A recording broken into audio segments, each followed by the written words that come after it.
मतदान की सहमति दिखाई गई थी और ये पारित हो चुका था 2023 में। ये लोकसभा राज्यसभा से पारित हो चुका था ये, ठीक है, स्वीकृति मिल चुकी थी इसको, लेकिन ये लागू नहीं हो सका क्योंकि इसके लागू होने का एक शर्त था। अच्छा, नारी वंदन शक्ति अधिनियम क्या था?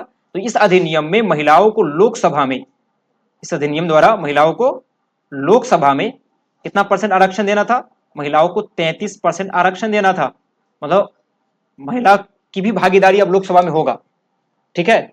यही था नारी शक्ति वंदन अधिनियम 2023 में जो लाया गया था और संविधान में 106वां संविधान संशोधन हुआ।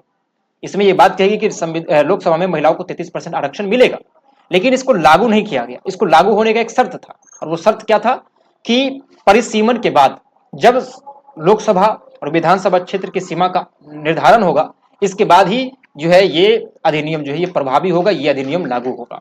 इसलिए सरकार द्वारा लाया गया बिल जो अभी लाया गया है डिलिमिटेशन बिल 2026 में, इस बिल को लाया गया इसी वजह से ताकि सीमा का निर्धारण किया जा सके और सीटों की संख्या बढ़ाई जा सके, और जो बढ़ाई गई जो संख्या है सीटों में, उस सीटों में महिलाओं को आरक्षण दिया जाए, है ना, महिलाओं को भी इसमें जो है भागीदारी दी जाए।